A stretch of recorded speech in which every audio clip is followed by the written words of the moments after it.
connaissance, étincelant sous la lumière de la lune. Dans ces tours, les pages des livres prennent vie, leurs mots dansent dans l'air comme des notes musicales, et parmi ces murs de sagesse, réside un conseiller sage, le grand maître Harry Lewis. Plongeons dans ce monde enchanté, où les chemins sont pavés de souhaits exaucés et les rivières coulent avec l'essence même de la victoire. Dans cette traversée, ce ne sont pas les boussoles ni les cartes qui nous guideront, mais la force de l'esprit et le pouvoir de la mentalité de succès. Préparez vos sens pour le voyage de votre vie. Rejoignez-nous alors que nous explorons les secrets de l'esprit, dévoilons les mystères de la réussite et repoussons les limites du possible. Dans ce voyage épique, vous découvrirez que le véritable trésor réside en vous, attendant d'être déterré par la mentalité adéquate. Alors, prends ma main, laisse tes rêves te guider et ensemble, entreprenons ce voyage excitant vers la mentalité de succès de Harry Lewis. Succès et échec jeune, devant toi s'ouvrent deux chemins dans la vie, l'un mène à la dégradation et au besoin, l'autre à l'utilité et à la richesse. Dans les anciennes courses grecques, un seul pouvait gagner le prix par tous les moyens possibles, mais dans la course transcendante de la vie humaine, le prix peut être remporté par plus d'un. Personne n'est empêché de concourir, tous peuvent réussir à condition de suivre les bonnes méthodes. La vie n'est pas une loterie, car ces prix ne sont pas distribués au hasard. Il ne peut y avoir de plus grande insensibilité, pour ne pas dire présomption, que celle de tant de jeunes hommes et femmes qui, en entreprenant la vie, concluent qu'il est inutile de se fixer une direction et qui, ensuite, se proposent avec un effort décidé d'atteindre un but digne, en se livrant aveuglément au courant des circonstances. Est-il surprenant que ceux qui ne se fixent aucun objectif n'atteignent rien dans la vie? On ne peut espérer un résultat différent. 20 vendeurs dans une boutique, 20 apprentis dans un chantier naval, 20 jeunes dans une ville ou un village, tous veulent avancer dans le monde, la plupart d'entre eux espèrent réussir. Un des vendeurs deviendra associé et fera fortune, un des jeunes trouvera sa vocation et réussira. Mais qu'advient-il des 19 autres? Ils échoueront, et certains échoueront de façon retentissante, car ils espèrent réussir mais n'aspirent à rien, se contentent de vivre au jour le jour, si bien qu'ils font peu d'efforts et récoltent la récompense correspondante. La chance? Il n'y a pas de chance en cela, la chose est presque aussi certaine que la règle de 3. Le jeune qui distance ses concurrents est celui qui maîtrise ses affaires, vit selon ses moyens, économise l'argent qui lui reste, préserve sa réputation, consacre ses heures de loisir à l'acquisition de connaissances et cultive une attitude agréable, gagnant ainsi des amis. On parle beaucoup de chance, et si un homme réussit dans les affaires, on dit qu'il a de la chance. Il est possible qu'il ait travaillé pendant des années avec cet objectif en tête, consacrant toute son énergie à l'atteindre. Il peut s'être privé de beaucoup de choses, et son succès apparemment soudain peut être le résultat de longues années de dur labeur, mais le monde regarde et dit il a de la chance. Un autre homme se lance dans un plan compliqué et échoue, il a de la malchance. Le nez d'un autre homme est perpétuellement sur la meule, il a aussi de la malchance.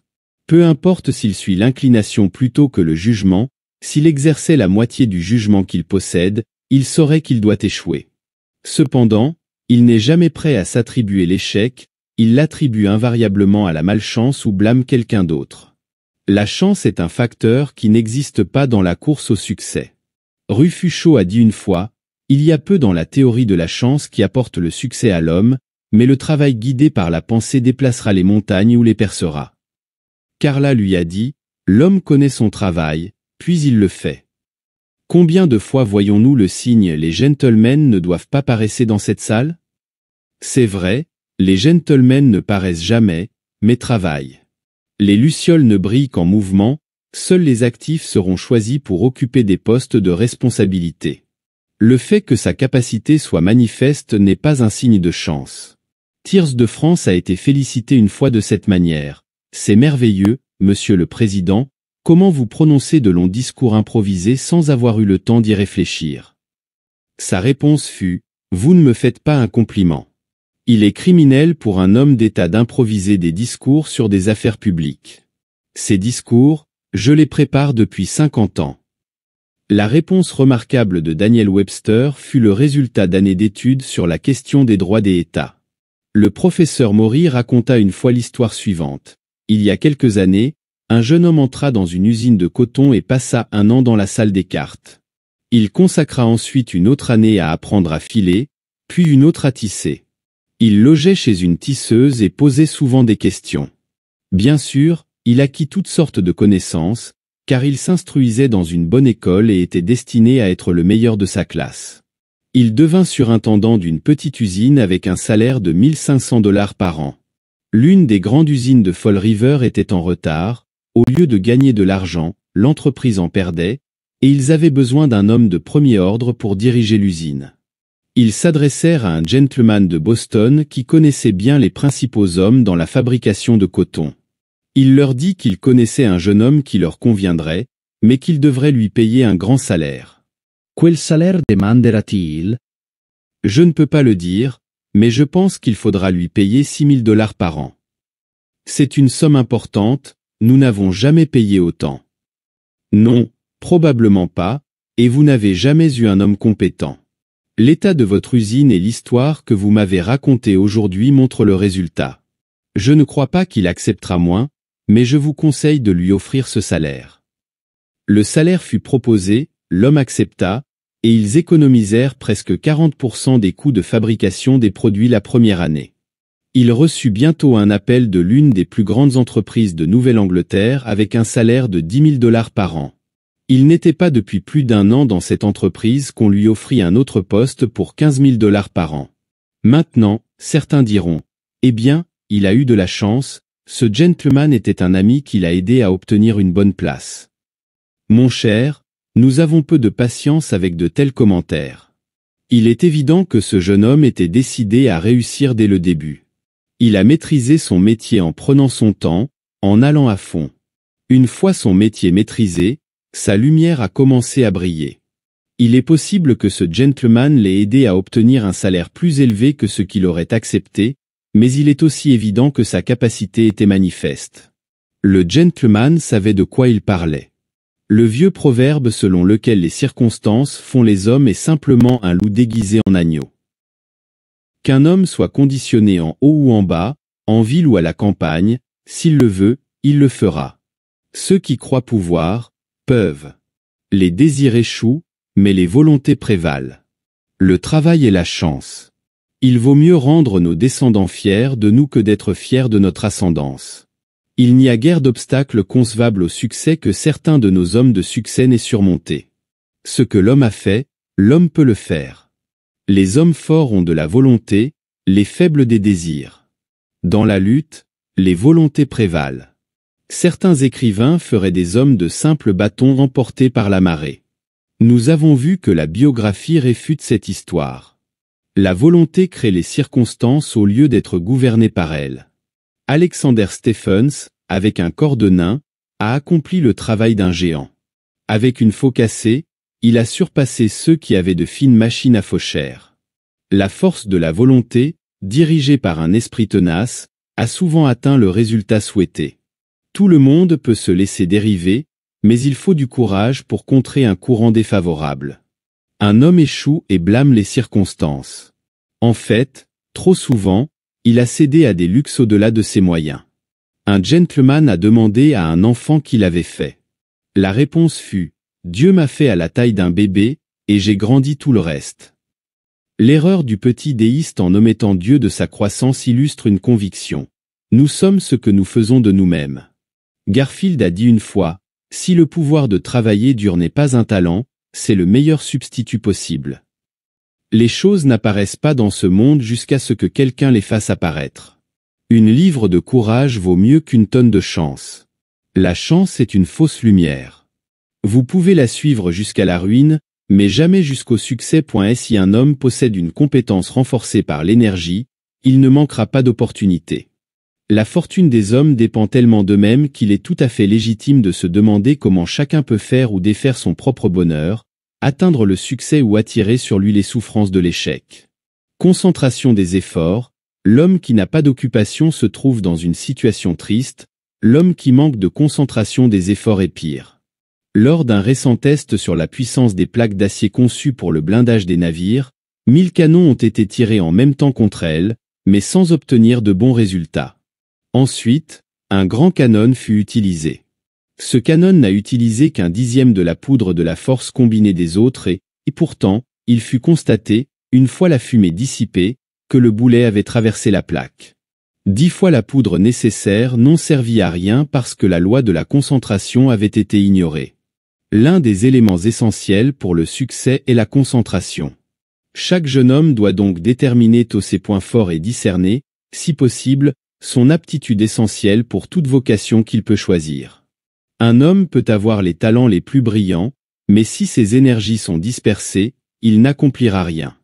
Emerson dit qu'un homme est comme un morceau de pierre de Labrador qui ne brille pas lorsque vous le tournez dans votre main, jusqu'à ce qu'il atteigne un certain angle, puis il montre des couleurs profondes et magnifiques. Il n'y a pas d'adaptation ni d'applicabilité universelle chez l'homme. Dryden a dit, « Ce que l'enfant admire, le jeune homme s'efforce de l'obtenir et l'homme l'acquiert. » N'est-ce pas ainsi? Ne trouvons-nous pas Michel-Ange négligeant l'école pour copier des dessins? Ne trouvons-nous pas Henri Clay apprenant des pièces à réciter dans la grange ou dans le champ de maïs? Pourtant, comme le dit Goethe, nous devons nous méfier d'un talent que nous ne pouvons espérer pratiquer à la perfection.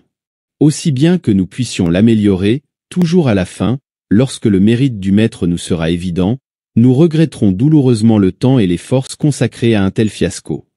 L'homme qui veut bien connaître une chose doit avoir le courage d'ignorer 1000 autres, aussi attrayantes soient-elles ou aussi désirables que soit l'envie de les essayer. P.T. Barnum, le vétéran du spectacle qui a perdu plusieurs fortunes mais s'est relevé à chaque fois, a payé chaque dollar de sa dette et est maintenant millionnaire. Il dit dans sa conférence sur l'art de faire de l'argent, « Soyez intègre dans tout ce que vous entreprenez. » Cette intégrité est ce qui distingue le mécanicien maladroit et incompétent de l'ouvrier remarquable.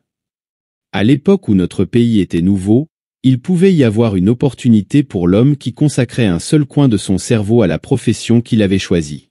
Mais de nos jours, avec la concurrence féroce, il faut une connaissance approfondie du métier et une application sincère pour réussir. Attache-toi à ton métier et tu peux être sûr que ton métier s'attachera à toi, car diriger tout l'esprit et les énergies vers un seul point est ce qui apporte le succès.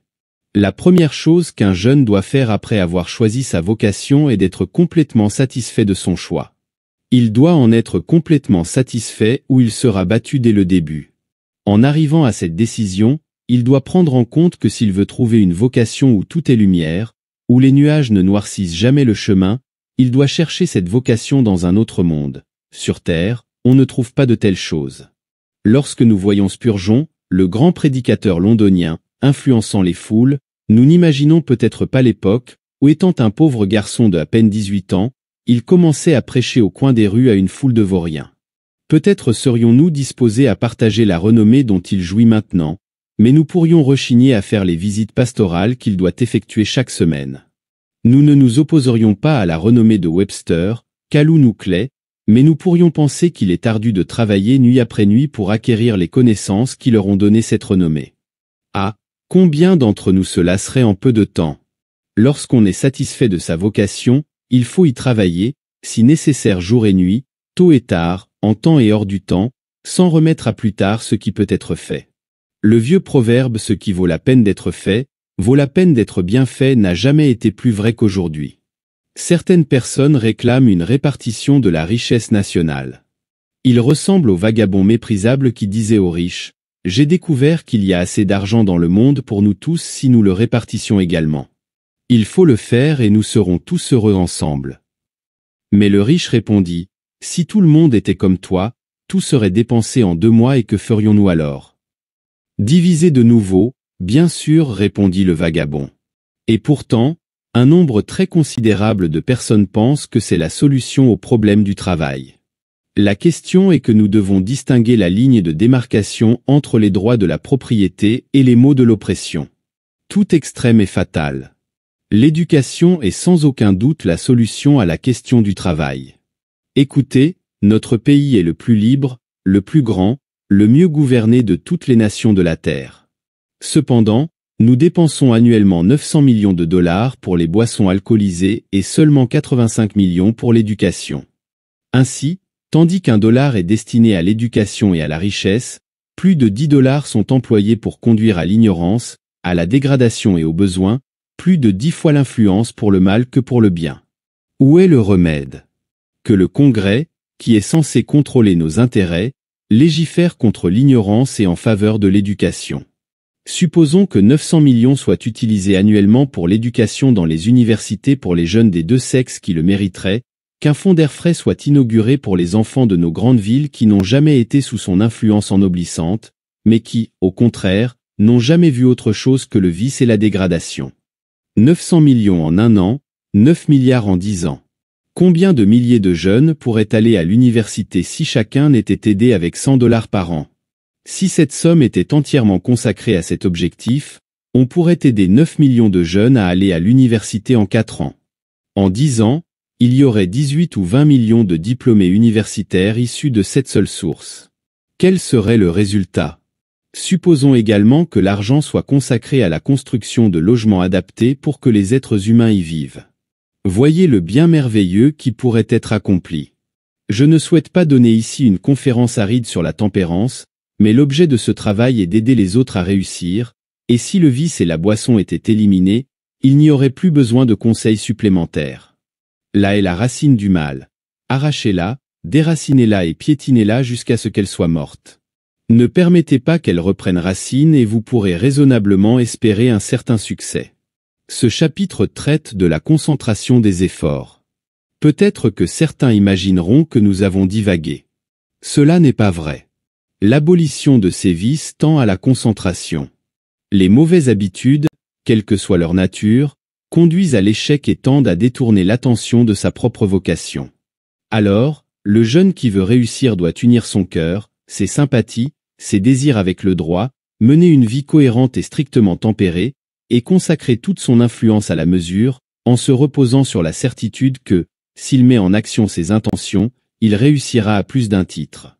Autosuffisance, parmi tous les éléments du succès, aucun n'est plus essentiel que l'autosuffisance, la détermination d'être son propre assistant et non de dépendre des autres. Dieu n'a jamais voulu que des êtres forts et indépendants grandissent en s'accrochant aux autres comme le lierre aux chênes pour se soutenir. Dieu aide ceux qui s'aident eux-mêmes, et combien de vérité trouve-t-on dans ce vieux dicton pittoresque?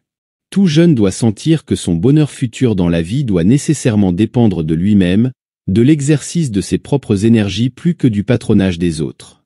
Un homme est en grande partie l'arbitre de sa propre fortune. Nous naissons avec des pouvoirs et des facultés capables de presque tout, mais c'est l'exercice de ces pouvoirs et facultés qui nous donne habileté et dextérité en toutes choses. La plus grande malédiction qui puisse s'abattre sur un jeune est de s'appuyer, pendant que son caractère se forme, sur les autres. James A. Garfield est l'un des plus grands exemples des possibilités de notre glorieuse République. Il a dit un jour, « L'homme qui n'ose pas suivre son propre jugement indépendant, mais qui court perpétuellement demander conseil aux autres, devient finalement un faible moral et un nain intellectuel. Un tel homme n'a pas son propre être en lui-même, mais va comme un suppliant auprès des autres et supplie l'un après l'autre de lui prêter le leur. Il est en fait un simple élément d'un être humain et est porté dans le monde comme une figure insignifiante, à moins qu'il ne s'accroche par hasard à quelques autres éléments flottants avec lesquels il peut former une sorte de corporation ressemblant à un homme. Le meilleur capital avec lequel un jeune peut commencer dans la vie, 9 fois sur 10, est une santé robuste, une bonne morale, une capacité juste et une volonté de faire, renforcée par la disposition à travailler dans une vocation honnête.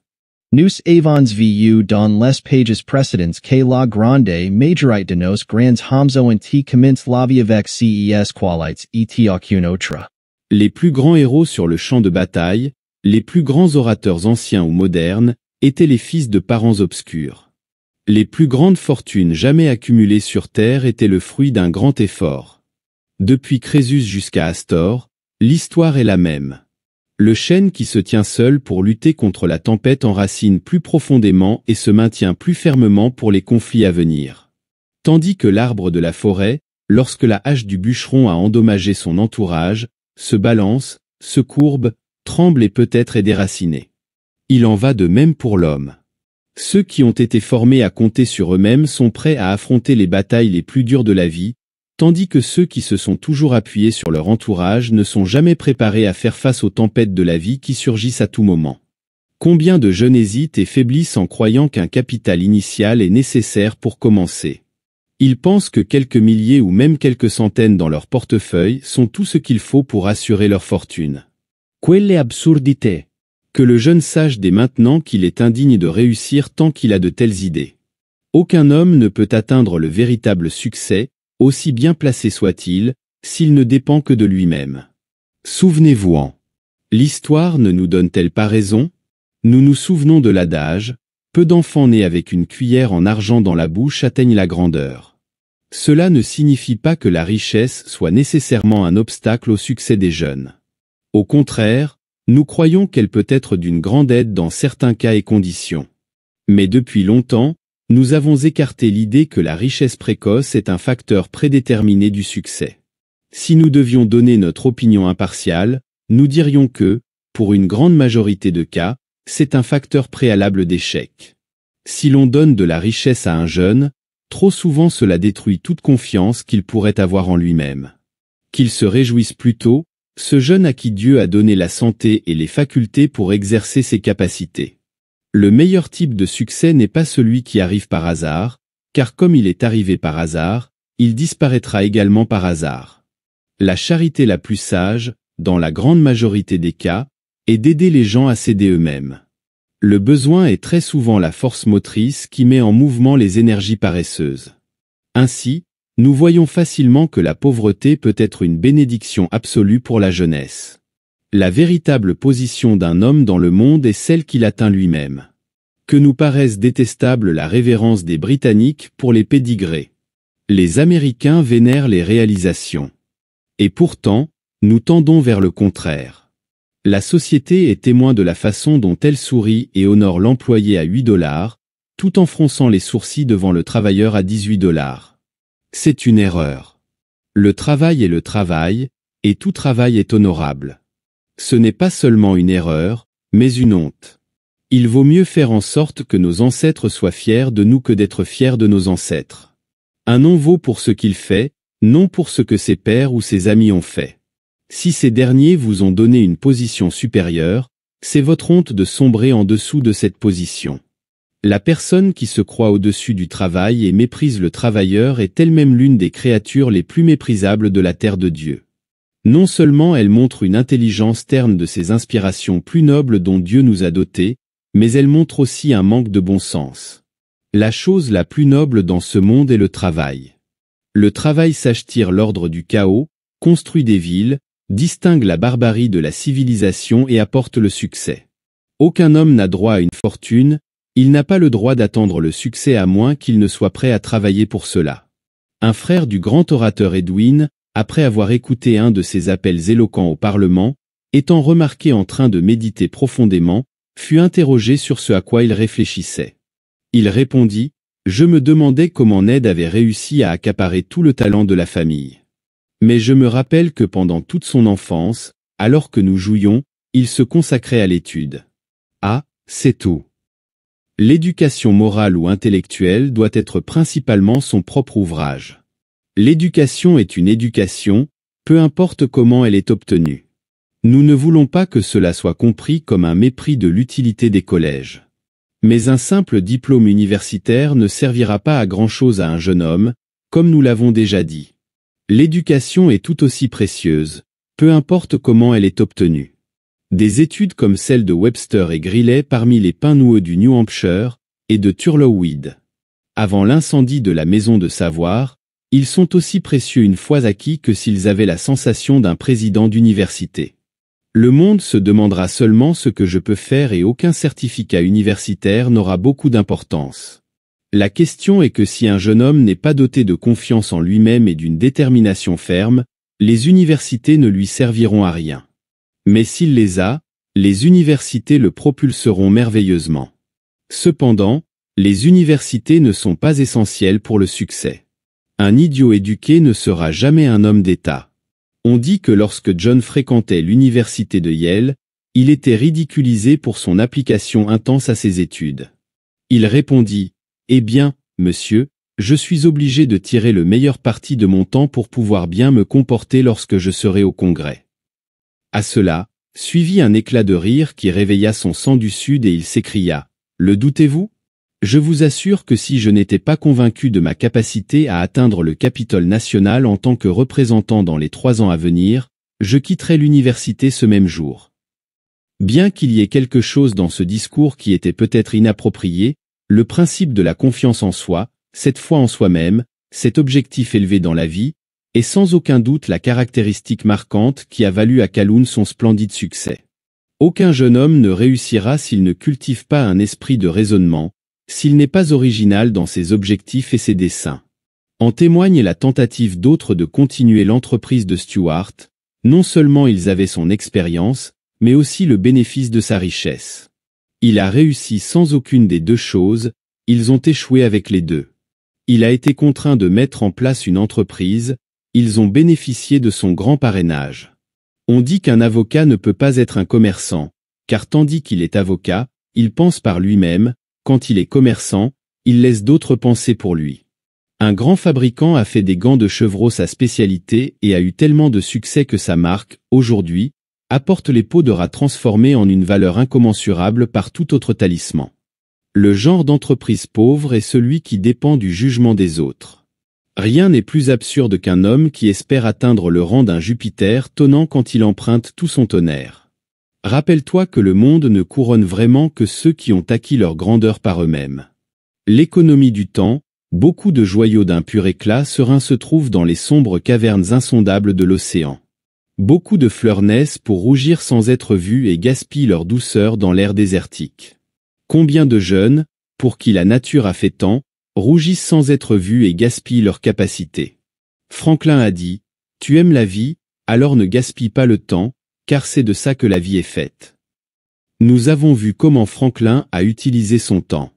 Né fils d'un fabricant de savon, il a vécu pour devenir l'un de nos philosophes les plus remarquables, mourant en valant des milliers.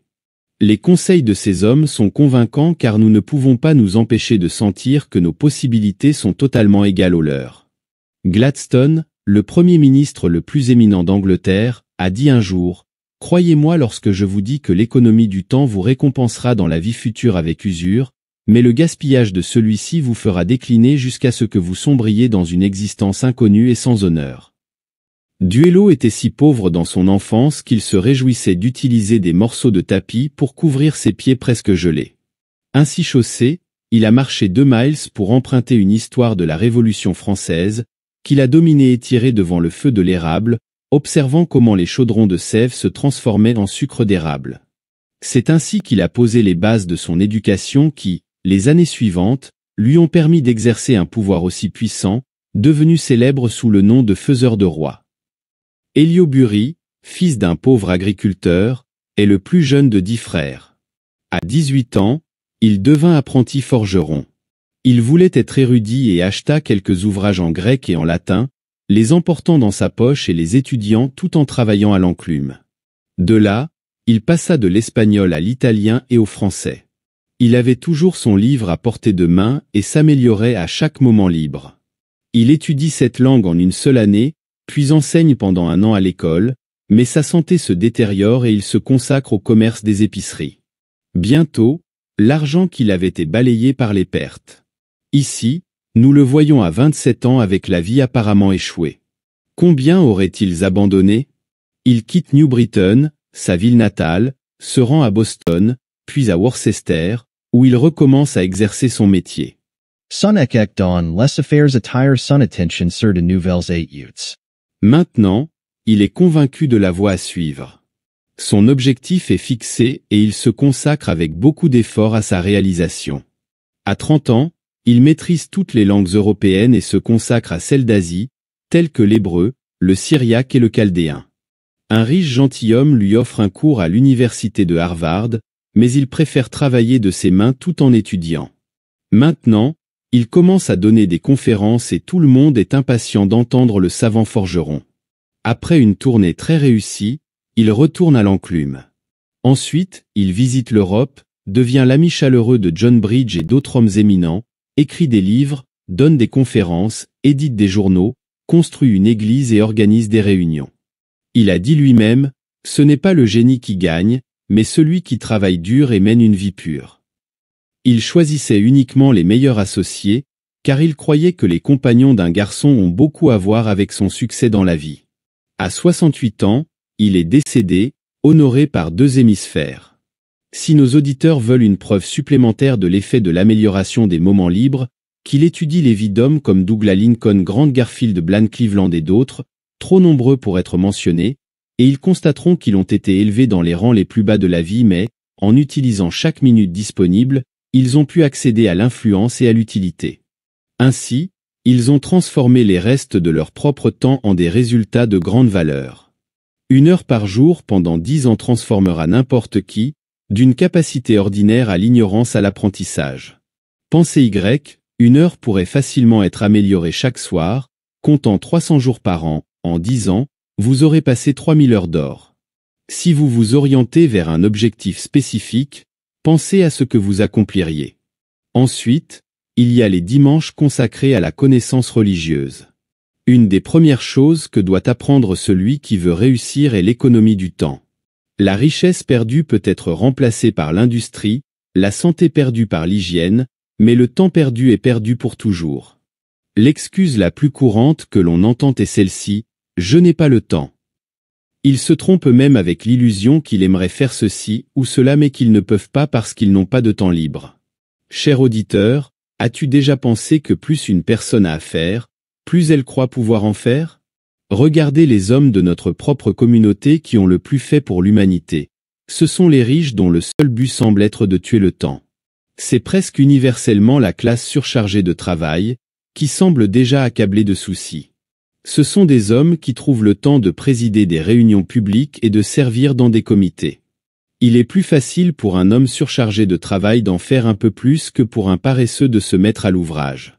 Un léger coup maintiendra un cerceau en mouvement, mais il faut un coup intelligent pour le mettre en marche. L'homme occupé réussit pendant que d'autres bâillent et s'étirent en ouvrant les yeux. Il verra l'opportunité et la saisira. Ne te plains pas de ne pas avoir de temps libre, sois reconnaissant de ne pas être maudit avec. Oui, c'est une malédiction 9 fois sur 10. Et pense à ce jeune qui va dans un vil lieu de divertissement pour tuer le temps. Ensuite, pense à ce jeune qui utilise chaque nuit pour acquérir des connaissances qui lui serviront dans le voyage de la vie. Pensez aussi à l'argent que vous économiserez. Car trop souvent, les loisirs sont comme une épée à double tranchant, coupant dans les deux sens. Horace Greeley a dit, « Vraiment, si un homme croit qu'il y a un moyen plus facile de gagner $1 que de le gagner directement, il a perdu la clé de son chemin à travers ce labyrinthe mortel, et désormais il devra errer comme le hasard le dicte. Regardez autour de vous combien s'acharnent à partager toutes les bonnes choses de ce monde sans échanger l'équivalent. Ils font des affaires mais ne sont pas contents d'attendre patiemment, ajoutant $1 à l'autre et rendant ainsi à l'humanité l'équivalent de cette richesse qu'ils demandent. Cette précipitation excessive à devenir riche est l'une des causes les plus fréquentes de l'échec. Un jeune homme a décidé de travailler avec détermination et de cumuler chaque $, légitimement possible. Il a fait un pas vers le succès. Nous ini mepersons palu desser dietri quelqu'un dans le monde.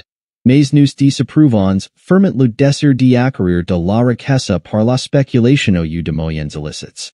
Nous conseillons vivement à tous les jeunes de choisir une vocation, de devenir maître de cette vocation, puis de la poursuivre jusqu'au succès en évitant les opérations extérieures. Un autre homme qui a fait du commerce d'action toute sa vie peut réussir, mais le sien est de rester fidèle à sa vocation jusqu'à ce qu'il atteigne le succès, s'il est nécessaire. Taylor était un commerçant prospère. Il avait déposé pendant longtemps à la Citibank et a finalement été nommé son président. Le défunt Commodore Vanderbilt a souvent essayé de le convaincre de participer à ces grandes spéculations, mais en vain. Enfin, le krach de 57 est arrivé et les banquiers ont convoqué une réunion pour discuter de la situation. Banque après banque a rapporté avoir subi des retours de 60 à 90% de leurs billets. Lorsque M. Taylor fut appelé, voici ce qu'il répondit. Ce matin, la Citibank avait $400 000, ce soir nous avions $480 000. C'était le genre de président de banque que de tels principes faisaient de lui. Rien n'est plus fatal pour le succès que le désir de devenir riche soudainement. Un homme d'affaires compte maintenant sa richesse par milliers mais voit une grande opportunité de spéculation. Est-ce un peu risqué? Bien sûr. Mais alors apparaît le vieil adage qui dit « N'avance jamais sans hésitation. Admettons que je puisse perdre, mais alors tous les hommes sont sujets aux pertes dans n'importe quelle entreprise. Mais je suis raisonnablement sûr de gagner une somme énorme. Pourquoi? Parce que penserait-on qu'un millionnaire ferait telle ou telle chose? Ainsi, avec ce type de raisonnement, il se lance dans une entreprise qu'il ne connaît pas et perd tout, car il ne le ferait pas comme les hommes qui ont étudié cette entreprise pendant des années et ont amassé une fortune. Dans celui-ci, les hommes se ruinent quotidiennement. Quel idiot un homme devient-il lorsqu'il abandonne une vocation dans laquelle il a connu un succès éminent pour se lancer dans une vocation qui est, au mieux, incertaine et dont il ne sait rien.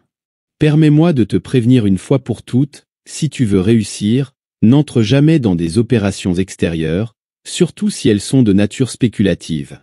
Choisis une vocation et si tu t'y tiens, ta vocation restera en toi. Les changements fréquents d'entreprise sont une autre cause d'échec, mais nous avons déjà abordé ce sujet en profondeur ailleurs dans cet ouvrage.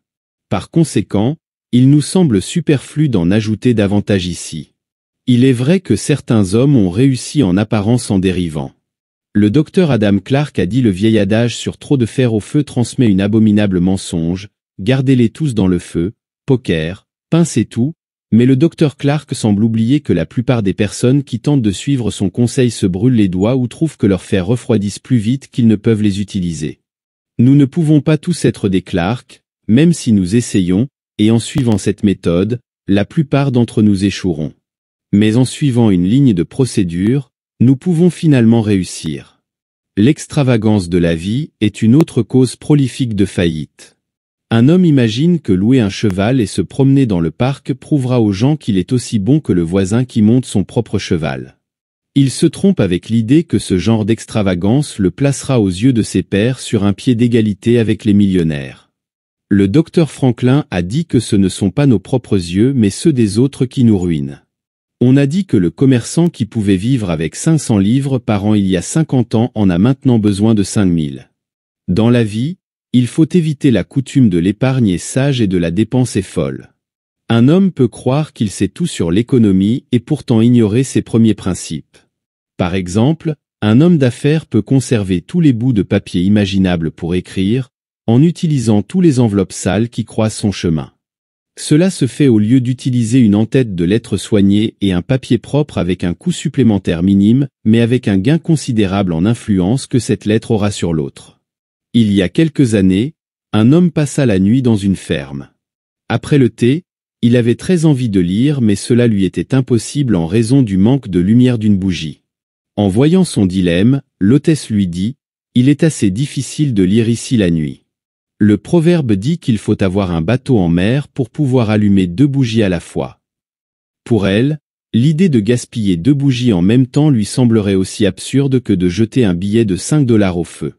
Cette femme économisait peut-être 5 ou 6 dollars par an, mais les connaissances qu'elle refusait ainsi à ses enfants surpasseraient bien sur 1 tonne de bougies. Mais ce n'est pas le pire. L'homme d'affaires, par cette parcimonie coûteuse, se console en pensant qu'il économise. Comme il a économisé quelques dollars sur le papier à lettres, il se sent justifié pour dépenser 10 fois cette somme en frivolité. L'homme pense qu'il est un homme économe, la femme est une femme économe, elle sait qu'elle est une femme économe. Ayant économisé 5 ou 6 dollars cette année sur les bougies, elle se sent donc justifiée pour acheter quelques parures inutiles qui ne pourraient satisfaire que la vue. Elle est sûre de comprendre l'économie et pourtant elle meurt de faim pour habiller son corps avec des parures. C'est un peu comme l'homme qui ne pouvait se permettre d'acheter qu'un hareng d'1 centime pour son dîner et pourtant il engagea un carrosse et 4 pour le ramener chez lui. Économiser à petite échelle et gaspiller à grande échelle. Aujourd'hui, nous utilisons du kérosène et donc notre lumière est bonne et bon marché, mais au début, utilisez les vieux vêtements jusqu'à ce que vous puissiez vous permettre d'en acheter de nouveaux. Ne portez jamais de vêtements pour lesquels vous devez à quelqu'un. Vivez avec une alimentation plus simple si nécessaire. Grilly a dit, « Si je n'avais que 50 centimes par semaine pour vivre, j'achèterais un épi de maïs et le grillerais plutôt que de devoir $1 à qui que ce soit. » Le jeune qui suit ce principe ne sera jamais obligé de vivre de maïs sec. Peu de gens tiennent un compte détaillé de leurs dépenses, les gaspilleurs n'aiment jamais tenir des comptes. Achetez un livre, notez chaque nuit vos dépenses quotidiennes dans les colonnes, l'une intitulée Besoins, l'autre luxe, et vous constaterez que la deuxième colonne sera au moins le double de la première, voire dans certains cas, la dépassera 10 fois. Ce ne sont pas les achats nécessaires de la vie qui ruinent les gens, mais les dépenses les plus insensées que nous imaginons nécessaires pour notre confort. Vivre à crédit est la plus grande des folies, c'est une méchanceté. Pourtant, un gentleman a récemment dit à l'écrivain qu'il connaissait personnellement un prêtre qui prêchait depuis des années avec un salaire dépassant les $700 par an, et récemment avec $1 500 par an. Pourtant, cet homme de l'Évangile doit aujourd'hui ses dettes d'université à un homme qui lui a prêté de l'argent pour aller à l'école et n'a jamais été en mesure de rembourser cet argent. Bien qu'il ait pratiqué la plus stricte économie, cet homme ne connaît rien aux premiers principes de l'économie. À mon avis, il y a beaucoup de prêtres qui devront répondre du péché de l'extravagance, il y en a beaucoup plus qui devront répondre du péché de la paresse. La Bible dit, « 6 jours tu travailleras et tu feras toute ton œuvre », mais une partie des commandements est souvent omise avec légèreté. Beaucoup de prêtres seraient horrifiés s'ils étaient invités à faire un travail le 7e jour, mais ils seraient également horrifiés s'ils étaient accusés de pécher en s'occupant d'une affaire étrangère, négligeant ainsi tout leur travail pendant les 6 autres jours. Dieu nous donne beaucoup de temps pour faire notre travail et il est un péché de laisser quelque chose de côté. Dieu attend qu'un homme choisisse un appel et il attend également que cet homme maîtrise cet appel et fasse de son mieux pour exceller dans cet appel. Aucun prêtre ne peut consacrer 4 jours de la semaine à un travail étranger, et consacrer les 2 jours restants à se préparer sérieusement pour le travail du samedi. Cela pour 2 raisons. Premièrement, cela néglige la loi de la concentration, divise son esprit et ses pensées, perdant ainsi en force et en influence. Deuxièmement, Dieu n'approuve que notre meilleur effort. Ce prédicateur passera 1 heure à prêcher un discours de 25 minutes, puis se plaindra que les gens ne sont pas intéressés par ses sermons. Nous ne justifions pas la violation du sabbat ni le manque d'intérêt religieux, mais le prédicateur qui n'est pas prêt à assumer une quelconque responsabilité pour un tel état de choses manque quelque part. Nous parlons du clerge simplement pour illustrer notre idée sur ce sujet. La même règle s'applique à l'avocat, au médecin, au commerçant, au mécanicien, à l'artiste ou à l'ouvrier. Si j'étais un ouvrier construisant un mur de pierre, j'étudierais mon travail et le pousserais si vigoureusement que bientôt je serais, sinon le meilleur, du moins l'un des meilleurs ouvriers que l'on puisse trouver n'importe où. Efforcez-vous d'être une autorité, dans l'opportunité manquée réside la racine de milliers d'échecs. Un article récent affirme que 9 sur 10 de nos jeunes avocats échouent par manque d'études. Voici une pensée pour le clerc qui pense qu'il devrait avoir une meilleure position. Bien sûr, les circonstances doivent être prises en compte, mais l'homme déterminé plie les circonstances à sa volonté. Un homme s'imagine capable d'occuper une place plus élevée que celle qu'il occupe. Il s'imagine être un Webster, un Lincoln, un Garfield, un Spurgeon. Mais il attend en vain que les circonstances favorisent sa promotion méritée. Notes que Spurgeon a été élève au cours et place dans la chair où il occupe maintenant. Non pas parce qu'il était inférieur à d'autres prédicateurs, mais parce qu'il était original. Il n'a rien emprunté à personne, il a fait de son mieux, s'est adapté à sa place, s'est agenouillé devant Dieu. Les gens se sont prosternés devant lui, le suppliant d'occuper l'église de Playmobil. Ils ont reconnu la nécessité de la concentration et bien qu'ils soient parfois vus dans d'autres domaines, ce n'était que lorsqu'ils ont maîtrisé leur première entreprise. Hélioburide maîtrisait plus de 40 langues différentes, une par une. L'auteur a appris une leçon dans sa jeunesse qui lui a toujours été d'un bénéfice inestimable. Dans les leçons suivantes, les fractions commenceraient, quelque chose que nous n'avions jamais abordé. Nous avons commencé à parcourir cette partie du livre et bientôt nous nous sommes pleinement convaincus que nous ne pourrions jamais maîtriser ces complexités, et nous nous sommes découragés immédiatement. En rentrant chez lui le soir, il parlait de son découragement lorsque son père se mit à travailler, expliquant les premiers principes, pas à pas. Les principes obstinés ont été maîtrisés et aujourd'hui, s'il y a une partie des mathématiques dans laquelle il excelle, c'est dans les fractions. Ne jamais franchir les ponts avant de les atteindre. Un homme doit planifier à l'avance mais doit être optimiste et non confiant. Il ne devrait jamais emprunter le problème et doit éviter tous les extrêmes. Une autre cause d'échec est l'habitude de cautionner sans sécurité. Personne ne devrait jamais endosser le papier de quelqu'un sans une garantie ou un équivalent. Je soutiens que personne n'a le droit de vous demander de cautionner son papier à moins qu'il ne puisse danser pour vous ou fournir une bonne garantie. Bien sûr, il y a des cas où un frère qui est jeune et ne peut pas donner de garantie peut être aidé dans l'entreprise. Mais ses habitudes doivent être sa garantie et son devoir est d'avoir fait de sa vie antérieure une garantie de sa capacité à diriger l'entreprise en toute sécurité. Mais même dans de tels cas, le premier devoir d'un homme est envers sa famille et il ne doit jamais endosser même le papier de son frère pour une somme qu'il considère raisonnablement qu'il peut perdre. Un homme peut faire un commerce prospère de fabrication. Un autre homme vient à lui et lui dit « Vous savez que je vaux 20 000 $ et je ne dois pas $1 actuellement. Mon argent est tout investi dans mon entreprise, que vous savez aussi être actuellement dans une situation prospère. Maintenant, si j'avais aujourd'hui 5 000 $, je pourrais acheter beaucoup de marchandises et doubler mon argent en quelques mois. Endosseriez-vous ma promesse de payer pour cette somme? Vous réfléchissez qu'il vaut 20 000 $ et qu'il ne court donc aucun risque en endossant sa promesse de payer. Bien sûr, c'est votre voisin, vous voulez lui faire plaisir, vous lui donnez donc votre nom sans prendre la précaution de vous assurer. Peu de temps après, il vous montre la promesse de payer annulée et vous dit, probablement sincèrement, qu'il a réalisé le bénéfice escompté par l'opération. Il réfléchit qu'il vous a rendu service et cette pensée le réconforte. Il ne réfléchit peut-être pas au fait qu'il aurait pu échouer pour chaque dollar qu'il valait et aurait perdu 5 000 $. Il oublie peut-être qu'il a risqué 5 000 $ sans même la perspective d'un centime en retour. C'est le pire type de risque. Mais voyons encore une fois, il vous demande le même service et vous acceptez à nouveau. Il a fixé dans son esprit l'impression qu'il est parfaitement sûr de cautionner ses billets sans garantie. Cet homme obtient de l'argent trop facilement. Tout ce qu'il a à faire est de prendre le billet à la banque et comme on vous considère tous les deux comme bons, vous ou lui, il obtient son argent point et elle obtient de l'argent pour le moment sans effort. Maintenant, regardez le résultat d'une opportunité de spéculation en dehors de son entreprise, et il a seulement besoin d'un investissement temporaire de 10 000 $. Il est sûr qu'il se remettra même avant l'échéance du billet.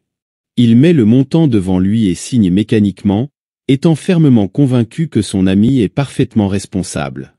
Il endosse ses billets comme quelque chose de naturel. Mais la spéculation ne se déroule pas comme prévu. Cependant, tout va bien, tout ce dont on a besoin, c'est d'un autre billet de 10 000 $ pour remplacer le précédent à la banque. Avant que cela ne se produise, la spéculation devient une perte totale. Son ami ne vous dit pas qu'il a perdu la moitié de sa fortune. Il ne vous dit même pas qu'il a spéculé. Mais maintenant, il est complètement enthousiaste, voyant des hommes autour de lui gagner de l'argent. On entend rarement parler des perdants. Il cherche son argent là où il l'a perdu, obtenant qu'il endosse d'autres billets à différents moments avec différents prétextes, jusqu'à ce qu'il réalise soudainement que son ami a perdu toute sa fortune et la sienne aussi. Mais il ne réfléchit pas que, de la même manière, il l'a ruiné. Tout cela aurait pu être évité avec une attitude chevaleresque mais commerciale dès le départ. Si vous aviez dit « Vous êtes mon voisin », et bien sûr, si mon nom peut vous être utile à la banque, vous pouvez l'avoir. Tout ce que je vous demande, c'est une garantie. Je ne doute pas du tout de vous ni de votre plan, mais je demande toujours une garantie lorsque je demande un service, et je suppose que vous en faites de même. S'il avait simplement demandé une garantie, il n'aurait pas été aussi loin et peut-être, très probablement, il n'aurait pas spéculé du tout. Ce que le monde exige, ce sont des hommes qui pensent que la justice doit prévaloir dans toutes les transactions commerciales. Combien d'hommes ne gaspilleraient pas la propriété d'un autre homme, mais gaspilleraient celle de leur propre famille? Nous voulons plus d'hommes qui reconnaissent les exigences de justice de la famille ainsi que celles des autres, des hommes qui ont le bon sens de comprendre qu'il est possible de tromper sa propre famille ainsi que son voisin. Une autre cause fréquente d'échec est la négligence de son propre commerce. Il y a de nombreuses raisons à cela. Une chose est certaine, un homme s'occupera de son entreprise en proportion de l'intérêt qu'il porte à cette entreprise. Cela s'applique à toutes les vocations, que ce soit dans les professions, les affaires ou le travail manuel. Si nous voyons un homme jouer aux dames jour après jour dans un magasin du coin, bien que le jeu en soi ne soit pas nuisible, c'est toujours une erreur que cet homme perde un temps précieux. Ensuite, il y a le billard et le pool. Combien de jeunes ont été ruinés pour la vie et peut-être condamnés éternellement juste pour avoir commencé une descente aux enfers dans la salle de billard. Et ce qui est curieux, c'est qu'il y a une fascination particulière pour le jeu de billard qui ne peut être décrite. Bien sûr, ce n'est qu'un jeu pour les cigares. Oui, c'est cela. Malheureusement, une habitude en entraîne une autre. Le jeune fume, entre, et lors d'une soirée de plaisir, gagne 15 ou 20 cigares. Il argumente qu'il a obtenu du matériel pour fumer pendant 2 ou 3 jours ou une semaine pour rien. Mais écoutez, il joue au billard pour 10 centimes la partie. Et s'il gagne, son adversaire paie. S'il perd, il paie. Chaque partie est distincte et n'a aucun lien avec les parties précédentes. Maintenant, s'il joue et gagne 2 ou 3 parties d'affilée, il perd constamment. Chaque partie qu'il perd représente 10 centimes qu'il ne peut pas récupérer. S'il joue 25 parties, ce que font rapidement les bons joueurs en une soirée, et qu'il en gagne 2 sur 3, il aura perdu au moins 80 centimes. S'il en gagne 24 sur 25, il perdra 10 centimes. Ne voyez-vous pas que le pourcentage est contre le joueur? Avez-vous déjà entendu parler d'un homme qui gagne quelque chose en jouant au billard ou au pool, à moins qu'il ne soit dans le business? Vous avez personnellement vu de nombreux jeunes hommes qui travaillent chaque jour et qui admettent avoir dépensé de 100 à 1000 $ au cours des 3 à 5 années où ils ont joué. Maintenant, pourquoi certains réussissent-ils alors que d'autres échouent? Il y a une chose que personne n'aime naturellement, sauf un ver de terre, et c'est le tabac. Pourtant, combien de personnes cultivent cette habitude antinaturelle, en étant très conscientes que son utilisation est nuisible et qu'il est plus difficile d'apprendre à l'apprécier que d'apprécier l'huile de ricin. Cependant, ils persisteront jusqu'à ce qu'ils apprennent à le désirer. Les jeunes regrettent de ne pas être des hommes. Ils aimeraient se coucher en tant qu'enfants et se réveiller en tant qu'hommes. Les petits Charlie et Harry voient leurs parents ou leurs oncles fumer. Et si l'on ne voit pas le père ou l'oncle de quelqu'un fumer dans la rue, les enfants se consolent en pensant que c'est l'une des choses essentielles pour être un homme. Ainsi, ils se procurent une pipe et la remplissent de tabac, et comme les parents, au lieu d'insister progressivement pour gagner leur affection en leur enseignant à détester le mal, explosent et disent « Je te fouetterai si je te revois faire ça ». Alors les petits Charlie et Harry sortent derrière la grange et s'allument soudain. Charlie dit « Tu aimes ça, Harry ?» Et le garçon répond tristement « Non, pas vraiment ». Il sait que c'est amer et bientôt il offre un sacrifice à l'autel de la mode. Mais les garçons s'y accrochent et finissent par conquérir même leurs appétits, apprenant à préférer le cigare à la plus délicieuse pêche. Je parle en connaissance de cause, car j'ai connu une époque où je n'étais jamais plus fier que lorsque j'avais un cigare ou un panaché de 5 ou 10 centimes. Mais cette époque est révolue pour moi, heureusement. Je ne vois pas non plus un pauvre employé de bureau qui déambule dans la rue en fumant un cigare, sachant qu'il ne peut pas se le permettre d'acheter. Mais je pense à ce qu'un homme a dit une fois en parlant d'un cigare. C'est un rouleau de tabac avec du feu à une extrémité et un idiot à l'autre. Un cigare excite le désir d'un autre, d'où l'habitude se développe chez une personne.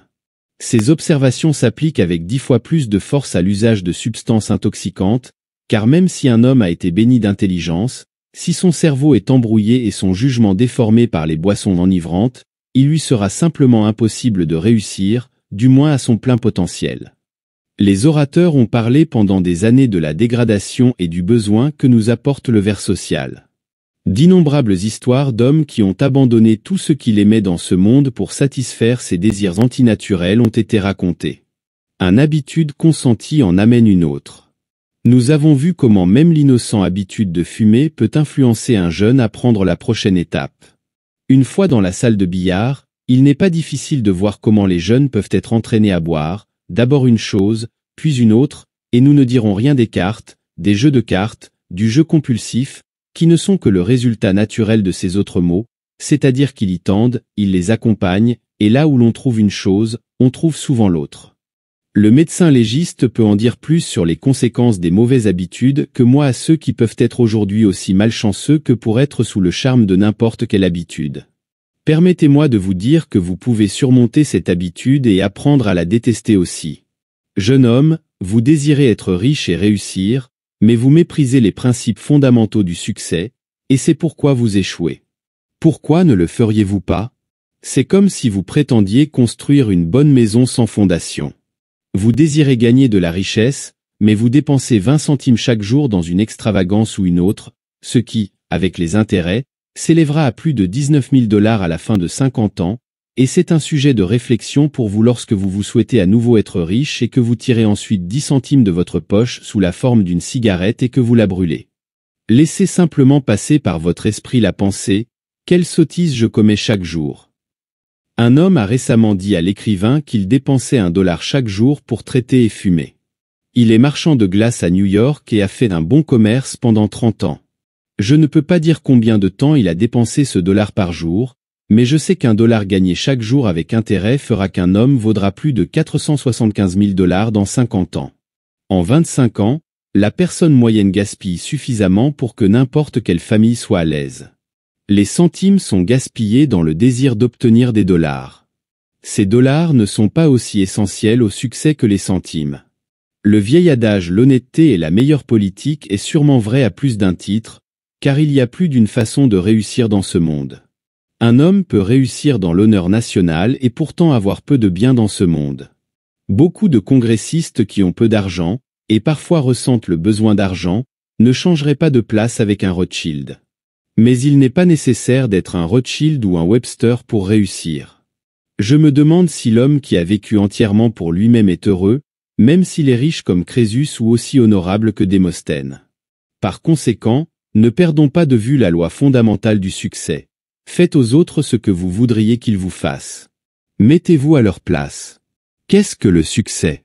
C'est donner le meilleur de nous-mêmes, c'est exploiter au maximum nos capacités. Si nous ne le faisons pas, nous péchons et manquons le but du bonheur terrestre, et il est trop tard. Non pas parce que le temps est en fiction et tieni limite pas le destin, sola pensée est éternelle. Le temps sert en vain la pensée qui monte et aspire à retrouver la source pure de l'esprit.